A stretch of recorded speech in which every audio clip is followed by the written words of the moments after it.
వ్రతశాల ఇది నా యేసు నివసించశాల.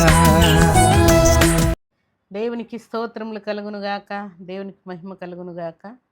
సర్వశక్తిమంతుడైనటువంటి దేవాతి దేవుడు ప్రతి ఉదయమున బెతెస్దా ఉదయకాల ప్రార్థనా ఊటలు అనే కార్యక్రమం ద్వారా దేవుడు మనందరితో మాట్లాడుతున్నాడు. శ్రేష్టమైన వాక్కును దేవుడు మనకు అనుగ్రహిస్తూ ఉన్నాడు. ప్రియులారా, ఈ శుభదినాన కూడా దేవుడు మనకిచ్చినటువంటి శ్రేష్టమైన వాక్కును చదువుకుందాం. పరిశుద్ధ గ్రంథంలో నుండి లూకా సువార్త 10వ అధ్యాయం 19వ వచనాన్ని చదువుకుందాం. ఇదిగో పాములను తేళ్లను త్రొక్కుటకును శత్రువు బలమంతటి మీద మీకు అధికారము అనుగ్రహించి ఉన్నాను. శత్రువు బలమంతటి మీద మీకు అధికారం అనుగ్రహించి ఉన్నానని దేవుడు మాట్లాడుతున్నాడు. దేవునికి స్తోత్రములు కలుగునుగాక. దేవుడి శ్రేష్టమైన మాటలు దీవించి ఆశీర్వదించునుగాక.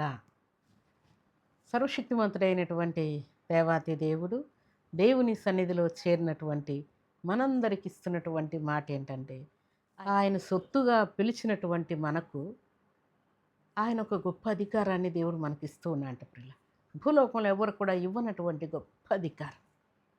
రాజులు, అధికారులు, పెద్దలు, ప్రధానులు ఎవరు కూడా ఇవ్వనటువంటి గొప్ప అధికారాన్ని దేవుడు మనకిస్తూ ఉన్నాడంట. ఏంట అధికారము అని అంటే, పాములను తేళ్లను త్రొక్కుటకు శత్రువు బలమంతటి మీద మీకు అధికారం ఇస్తూ ఉన్నాను. మన శత్రువు ఎవరు? మన ఇంట్లో ఉన్న అన్నదమ్ములు, అక్క చెల్లెళ్ళు, భర్త, భార్య, వీరు కాదు ప్రియులారా. మన శత్రువు ఎవరంటే అపవాది.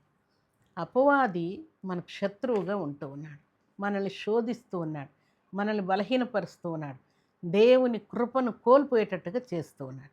అయితే దేవుడు ఇస్తున్నటువంటి మాట ఏంటంటే, శత్రువు బలము ఎన్ని రకాలుగా ఉండొచ్చు.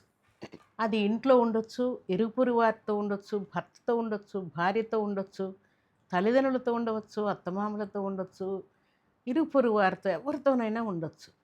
శత్రువు యొక్క బలం, వారి నుండి మనకు కలగబోతున్నటువంటి కీడు, అపవాది నుండి కలగబోతున్నటువంటి సమస్త కీడులో దేవుడు ఏం చేస్తాడంటే, శత్రువు బలమంతటి మీద మీకు అధికారం ఇచ్చేస్తానంటున్నాడు. దేవుడు ఆల్రెడీ మనకు అధికారం ఇచ్చేసాడంట ప్రియులారా. శత్రువు ఎన్ని పన్నాగాలు పన్నినా, ఎన్ని రాగులు మనకు కలుగు చేసినా, ఎన్ని అవమానాలు తీసుకుని వచ్చినా, ఎంత నష్టం కలుగు చేసినా, ఏ రకంగా మనల్ని ఇబ్బంది పెట్టినా కూడా దేవుడు ఆ బలమంతటి మీద గొప్ప అధికారాన్ని దేవుడు ఇచ్చాడు. అనగా మన అధికారము శత్రువును ఓడించే అధికారం, శత్రువు పారిపోయే అధికారం, శత్రువు అణిచివేయబడే అధికారం, శత్రువును మన కాళ్ళ క్రింద తొక్కే అధికారం, శత్రువు ఒక్క రూట్లో వచ్చి 7 రూట్లో పారిపోయేటువంటి గొప్ప అధికారం దేవుడు మనకిచ్చాడు ప్రియులారా. అందుకని శత్రువే తల్లడిల్లాలి కానీ మనం తల్లడిల్లకూడదని దేవుడు శత్రు బలమంతటి మీద దేవుడు అధికారం ఇచ్చాడంట ప్రియులారా. దేవునికి స్తోత్రములు కలుగునుగాక. అందుకే భక్తులైనటువంటి యోబునకు మహాశ్రమ కలిగినప్పుడు ఒకేసారి కుమారులు, కుమార్తెలు, అల్లుండ్లు, కోడన్లు, పనివారు, ఆస్తులు అన్నీ కూడా సర్వనాశనం అయిపోయి భక్తుడైన యోబు యొక్క ఆరోగ్య పరిస్థితి కూడా క్షీణించిపోయి దుర్వాసన కొట్టేటువంటి పరిస్థితుల్లో ఉంటూ ఉన్నాడు. అంతగా శత్రువు తన బలమంతటిని ఆయన మీద వేసినట్టు వ్రాయబడింది. కానీ శత్రువు బలమంతటి మీదను మీకు అధికారం నేను అనుగ్రహించి ఉన్నానని దేవుడు మాట్లాడిన మాట భక్తుడైన యోబు జీవితంలో నెరవేర్చబడింది ప్రియులారా. శత్రువు ఎన్ని రకాలుగా బలం చూపి ఆయన్ని కృంగజేయాలని చూసినా కూడా శత్రువు బలమంతటి మీదకి యోబు భక్తుని యొక్క బలము శత్రువు బలం కంటే బలమైనది ప్రియులారా. శత్రువు ధైర్యం కంటే కూడా ధైర్యమైనది. శత్రువు ఓర్పు కంటే కూడా భక్తుడైన యోబు యొక్క భక్తి, నీతి చాలా ఓర్పు కలిగినది. అందుకే అక్కడ వ్రాయబడిన మాట, ఈ అధికారం మీకు అనుగ్రహించి ఉన్నాను కాబట్టి పాములు మీకేం చేయవు, తేళ్ళు మీకేం చేయవు, శత్రువు యొక్క బలం కూడా మీకు హాని చేయదని శుభదినాన దేవుడు మనతో మాట్లాడుతున్నాడు. అందుకే రోమీలకు రాసిన పత్రిక 8వ అధ్యాయం 37వ వచనంలో అక్కడ ఒక చక్కని మాట వ్రాయబడి ఉన్నది. ఆయనను మనను ప్రేమించిన వాని ద్వారా మనము వీటన్నిటిలో అత్యధిక విజయము పొందుతున్నాము. దేవునికి స్తోత్రములు కలుగునుగాక. దేవుడు ప్రేమించి ఆయన ప్రాణమే మన కొరకు సిద్ధపరిచాడు ప్రియులారా. అయితే దేవుడు ప్రాణాన్నే సిద్ధపరిస్తే విజయం ఏడా ప్రియులారా? మనకు తప్పకుండా ఆయన విజయం ఇస్తాడు, ఆరోగ్యం ఇస్తాడు, ఆనందం ఇస్తాడు, విజయోత్సాహం ఇస్తాడు ప్రియులారా. అందుకే సర్వశక్తివంతుడైనటువంటి దేవాతి దేవుడిచ్చిన అధికారాన్ని ముందు పెట్టుకొని ఇహలోక సంబంధమైన ఏ అధికారం కూడా దేవుడిచ్చిన అధికారం కంటే గొప్పది కాదన్న సంగతిని జ్ఞాపకం తెచ్చుకొని శత్రు బలమంతటి మీద మీకు అధికారం నేను అనుగ్రహించి ఉన్నానని దేవుడు సెలవిచ్చిన మాట తూచ తప్పకుండా మన జీవితంలో దేవుడు నెరవేర్చిపోతున్నాడు. శత్రువు అప్పే ఒక శత్రువు కావచ్చు, అవమానం ఒక శత్రువు కావచ్చు, రోగమే ఒక శత్రువు కావచ్చు, కష్టమే ఒక శత్రువు కావచ్చు, గర్భఫలం లేకపోవడం ఒక శత్రువు కావచ్చు, కేసులే ఒక శత్రువు కావచ్చు, అనారోగ్యం ఒక శత్రువు కావచ్చు, భయమే ఒక శత్రువు కావచ్చు. ఏ భయమైనా ఏ గందరగోళమైనా సరే వాటన్నిటిలో దేవుడిస్తున్నటువంటి మాట ఏంటంటే శత్రు బలమంతటి మీద మీకు అధికారం అనుగ్రహించి ఉన్నానని దేవుడు సెలవిస్తాడు. దేవుడు అధికారం ఇచ్చి ఉండగా ఇక మనల్ని ఓడించేవారు ఎవ్వరు లేరని పరిశుద్ధాత్మ దేవుడు తెలియజేస్తున్నాడు.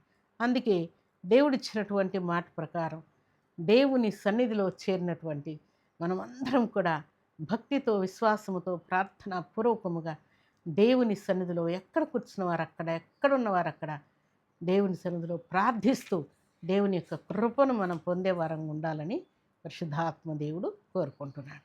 అందుకే దేవుడిచ్చిన మాట ప్రకారం దేవా నీ అధికారం నాకు అనుగ్రహించావు, మీరే మమ్మును మా కుటుంబాలను సమాధానపరచగలిగిన సమర్థుడు మీరే తండ్రి, మీకు స్తోత్రాలని దేవుని సన్నిధిలో మనం ప్రార్థించాలి.